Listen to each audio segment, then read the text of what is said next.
आप hot seat पे पहुंचते तो एक बहुत जो स्ट्रेस होता है वो कम हो जाता है, बिकॉज इतना सब एक्सपेक्टेशंस रहती है लोगों की, एंड आपकी खुद की भी एक एक्सपेक्टेशन रहती है कि आप कम से कम वहाँ तक पहुँचो, क्योंकि जो सदी के महानायक अमिताभ बच्चन जी हैं उनसे मिलने का मौका कौन ही छोड़ना चाहेगा। मैं चाहता हूँ सर जो clean energy, clean water and clean food के ऊपर फोकस करता है। तो स्टार्टअप के बाद जैसे मुझे एक्सपीरियंस मिलेगा, मैं एंजल इन्वेस्टर बनना चाहता हूँ। कहते हैं कि अगर आपके सपने ऊंचे हों तो आपकी उम्र उसमें बाधा नहीं बनती है।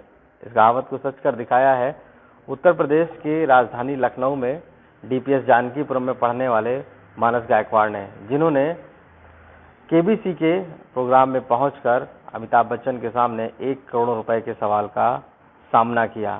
आखिर वहां तक पहुंचने की जर्नी इनकी कैसी रही और किस तरीके से ये 1 करोड़ के सवाल तक पहुंचे, इनसे खुद पूछते हैं जो हमारे साथ मौजूद हैं इस समय, मानस गायकवाड़। मानस जी, पहले बात तो आपको बड़ी शुभकामनाएं और बड़ा बधाई कि आप केबीसी में पहुंचे थे। कैसे आपकी ये जर्नी केबीसी से शुरू हुई थी और कैसे आप वहां तक पहुंचे थे? तो सर डीपीएस जानकीपुरम में सर बहुत सारे events and extra curricular activities होती थी, जिसमें क्विजिंग बहुत बड़ा रोल प्ले किया है। और उसके बाद उसके काफ़ी मतलब बहुत सारे लेवल्स थे। तो उसमें से फर्स्ट जो लेवल था वो बायजूस की एक क्विज थी। तो उसको क्वालिफाई करने के बाद 8002 बच्चे जो थे वो सिलेक्ट हुए थे सेकंड लेवल के लिए, जो सोनी लिव ऐप पे हुआ था। एंड वहाँ पे कुछ इंट्रोडक्टरी वीडियोस एंड एक जीके एप्टीट्यूड टेस्ट जो एक रैपिड फायर की तरह था, उसमें पार्टिसिपेट करना था। फिर जो थर्ड राउंड था वो मुंबई में हुआ था, एंड वहाँ पे ऑडिशंस हुए थे, एंड वहाँ पे 600 बच्चे थे और उनके पर्सनल इंटरव्यूज हुए थे और एक एप्टीट्यूड टेस्ट हुआ था जीके का। फिर उसके बाद जो 10 बच्चे थे वो फास्टेस्ट फिंगर फर्स्ट के लिए सिलेक्ट हुए थे केबीसी में खेलने के लिए। आप केबीसी में पहुंचे और आपने, जैसा हमने प्रोमो में देखा, 1 करोड़ के सवाल को फेस किया है। क्या उस स्थिति तक कैसे पहुंचे आप? कितना टफ था उस सवाल तक पहुंचने के लिए आपका जो जर्नी थी शुरुआत से? सर जो सबसे टफेस्ट जो पार्ट मुझे लगा था वो था फास्टेस्ट फिंगर फर्स्ट की सीट से लेके हॉट सीट तक पहुंचना, क्योंकि जो बाकी 10 बच्चे मतलब जो 9 बच्चे और थे वो भी काफ़ी टैलेंटेड थे और उनमें भी बहुत नॉलेज थी। तो कहीं ना कहीं उनसे मुकाबला करना और वहाँ से लेके हॉट सीट तक पहुंचना बहुत टफ था। बाकी तो क्वेश्चंस जैसे आज सब लोग देखेंगे, आज के एपिसोड में क्वेश्चंस आएंगे किस तरह से हुआ, कहाँ मैंने गलतियाँ की हो सकती है, या कहाँ मैंने लाइफलाइन या जो भी है वो आज के एपिसोड में आप देख सकेंगे। आपने इस दौरान क्या सारी लाइफलाइन यूज कर ली थी कि कुछ बची हुई थी? सर वो एपिसोड में आप देख पाओगे, क्योंकि मैं ऐसे तो बता नहीं सकता, क्योंकि गेम का जो सरप्राइज है वो चला जाएगा। तो आप देखना, आपको आइडिया लग जाएगा कि मैंने क्या खेला, कैसे खेला। ये बताइए कि आपको ये इंस्पिरेशन या मोटिवेशन कहाँ से आया कि आपको इस केबीसी के लिए जाना चाहिए, क्योंकि आप इससे पहले क्या देखते थे उसको या आपने मन में बना रखा था? सर मैं शो को काफ़ी पहले से फॉलो करता था, बट रिसेंट के 1-2 सालों में पढ़ाई की वजह से मैंने थोड़ा सा देखना कम कर दिया था। बट मेरी बहन बहुत ही मतलब उसको मज़े से फॉलो करती थी, और उससे बहुत अच्छा लगता था जब क्वेश्चंस एंड आंसर्स के राउंड्स होते थे। तो फिर उसके बाद हम लोग को लाइक अपॉर्चुनिटी मिली, तो उसने भी ट्राई किया, मैंने भी ट्राई किया, एंड उसने मोटिवेट किया था कि तुम मतलब तुम्हारा एज काफ़ी मतलब उनमें भी अच्छा एज है तुम्हारा, एंड तुम ट्राई कर सकते हो। एंड उसके बाद जो होता गया वो अपने आप होता चला गया। तो सब अच्छा था। आपके जो फैमिली में हैं मदर और फादर, वो क्या करते हैं और उन्होंने किस तरीके से आपको मोटिवेट किया इसमें जाने के लिए? सर मेरे पिताश्री का नाम डॉक्टर अनिल नीलकंठ गायकवाड़ है, जो केंद्रीय औषधि अनुसंधान संस्थान में वरिष्ठ प्रधान वैज्ञानिक है। और मेरी माता राष्ट्रीय अनिल गायकवाड़, वह एक गृहिणी है। तो उनका भी काफ़ी सपोर्ट रहा था, क्योंकि ये रिस्क तो होता है कि बोर्ड का जो बच्चा है वो अगर अपनी पढ़ाई को छोड़ के किसी और चीज़ में पार्टिसिपेट कर रहा है तो उसका डर रहता है, लेकिन उन्होंने हर जगह मुझे सपोर्ट किया। एंड उन्होंने साथ ही साथ मुझे ये भी याद दिलाते रहे कि बोर्ड्स भी है तो उसको भी प्रिपेयर करो और इसको भी प्रिपेयर करो, ताकि दोनों चीज़ें साथ में चले। तो वो लोग बहुत सपोर्टिव रहे थे स्टार्ट से, एंड उसी की वजह से आज ये सब पॉसिबल हुआ। अच्छा, ये क्योंकि बहुत से लोग सपना देखते हैं कि केबीसी में हम जाएं, वहाँ पर सवाल जवाब दें, क्योंकि जो लोग टीवी देखते हैं। आप जब वहाँ पहुँचे और आपको ये जर्नी शुरू हुई, तो उस दौरान आपको क्या ख्याल आया जब हॉट सीट पर आप बैठे पहली बार जाके? तो उस दिन मस्तिष्क में आपके क्या आ रहा था कि आपकी ये जर्नी किस तरीके से यहाँ तक आप पहुँच के आए?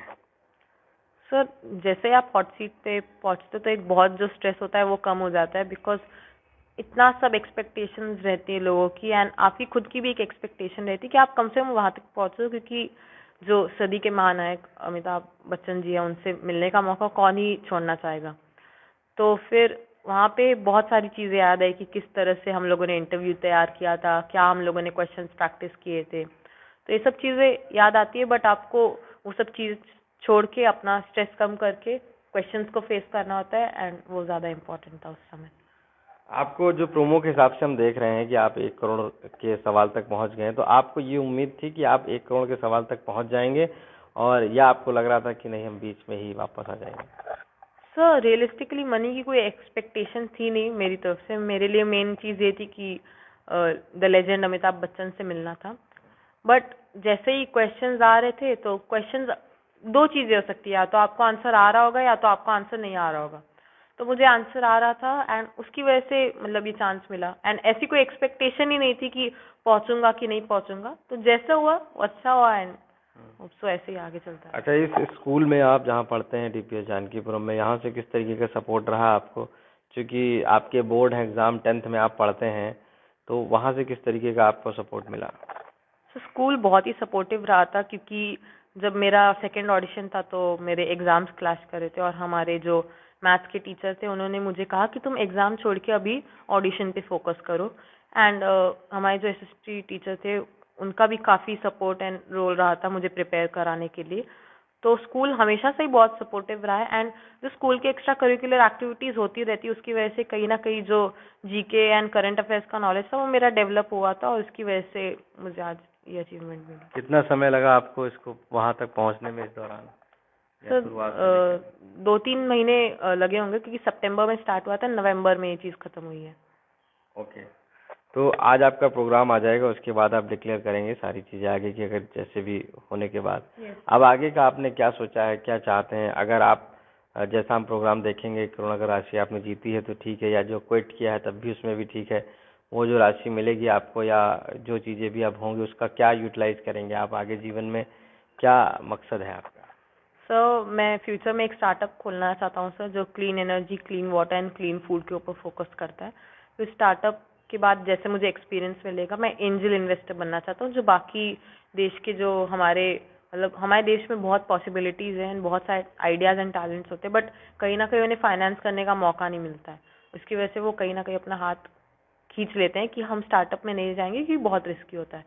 तो मैं चाहता हूँ कि मैं खुद का एक स्टार्टअप खोलूँ, उसके एक्सपीरियंस के बाद मैं दूसरों के स्टार्टअप्स को फंड करूँ, एंड इस तरह से मैं कंटिन्यू करना चाहता हूँ। आपको जो कौन बनेगा करोड़पति से एक ख्याति भी मिली है, प्रख्याति भी मिली, लोग आपको जानने भी लगे हैं, और जिस तरीके से आगे भी मिलेगी, तो आपको लगता है कि ये ख्याति कितनी इम्पोर्टेंट है आपके जीवन के इस क्रम में जो आप आगे बढ़ रहे हैं इस तरीके से, या आगे और लोग आपको किस नाम से बुलाएंगे, या आपके मकसद जो है उसमें कितना ये हेल्प करेगा या डिस्ट्रैक्ट करेगा? सर लाइक कभी एक्सपेक्टेशंस तो नहीं थी कि ऐसी पॉपुलैरिटी मिले, बट जो है उसको एक्सेप्ट करके आगे चलना इज़ द थिंग, क्योंकि मैं खुद से तो ऐसा कुछ चाहता नहीं था कि ऐसा हो, बट जो है उसको एक्सेप्ट करना है। एंड मेनली लोगों के एक्सपेक्टेशंस बहुत बढ़ जाते हैं इन चीज़ों से, जो कि काफ़ी प्रेशर क्रिएट करता है एंड डिस्ट्रैक्ट भी कर सकता है। बट अगर मैं उस प्रेशर को हैंडल कर सकूँ, so that would be great for me and everything would go well. Okay, आखिरी सवाल आपसे है कि आपके परिवार के लोग इस समय कितना खुश हैं, और या आपके रिश्तेदार या आपके दोस्त आपके साथ जो बैठते होंगे, क्या वो इंस्पायर्ड हुए या वो चाहते हैं कि आपके जैसा बनना, या इस तरीके से आपके मोहल्ले में रहने वाले लोग वो क्या सोचते हैं? सब फैमिली फ्रेंड्स जो लोग सही में खुश हैं मेरे लिए, वो मतलब उन्हें बहुत खुशी है कि मैं उस अचीवमेंट तक पहुंच सका। एंड मोटिवेशन से ज़्यादा मतलब मुझे ऐसा लगता है कि हर आदमी का खुद का एक विचार होता है ना, वो खुद के तरीके से कोई चीज़ करना चाहता है।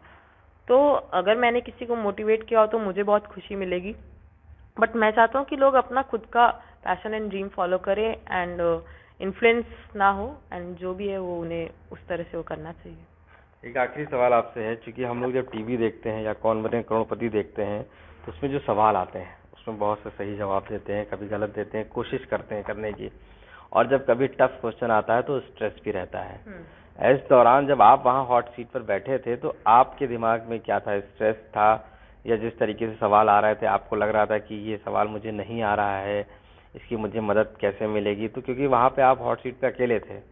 घरों में जब टीवी देखते हैं लोग तो बहुत लोग साथ में तो डिस्कशन भी करते हैं कि मुझे ये मालूम है, मुझे ये मालूम है। तो उस दौरान आपका क्या एटमॉस्फेयर था, यानी क्या आपकी जो थी मेंटली पोजीशन? तो स्ट्रेस तो एक रहता ही है, क्योंकि आप रिस्क नहीं ले सकते वहाँ पे, एंड एक गलती आपको बहुत भारी पड़ सकती है। बट मैं अपने पर्सपेक्टिव से बताऊँ तो मैं काफ़ी रिलैक्स था, बिकॉज क्वेश्चंस जो भी है आप ऑप्शंस देख के आप कहीं ना कहीं कुछ आइडिया लगा सकते हैं, ना आपको नहीं आ रहा है तो लाइफलाइंस होती है आपकी हेल्प के लिए। तो एंड वैसे कोई एक्सपेक्टेशंस ही ना हो अगर आपकी, तो फिर आप ऐसे नहीं सोचते कि गलत हो जाएगा तो क्या। तो अगर आप एक्सपेक्ट ही ना करो तो आपको ऐसे कोई स्ट्रेस नहीं बनता है, आप गेम को एंजॉय करते हो और आप उस मोमेंट को एंजॉय करते हो। थैंक यू मानस बात करने के लिए हमसे। Thank you sir. तो ये मानस गायकवाड़ हैं जो साफ तौर से महज 15 साल इनकी उम्र है और 10वीं क्लास के छात्र हैं डीपीएस जानकीपुर लखनऊ के, जो अब 1 करोड़ के सवाल तक पहुंचे, जिसका आज प्रोमो भी रिलीज किया है सोनी टीवी ने, कौन बने करोड़पति में, और जिसके बाद आज ये फाइनल होगा कि ये कितना अमाउंट जीतते हैं।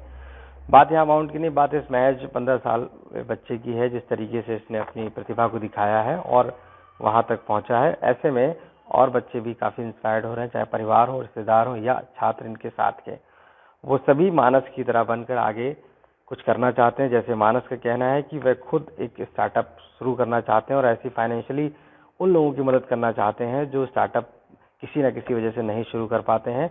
तो ये एक अच्छी सोच के साथ मानस गायकवाड़ जो है अपने देश के लिए इसी क्रम में आगे बढ़ रहे हैं। लखनऊ से आशीष श्रीवास्तव।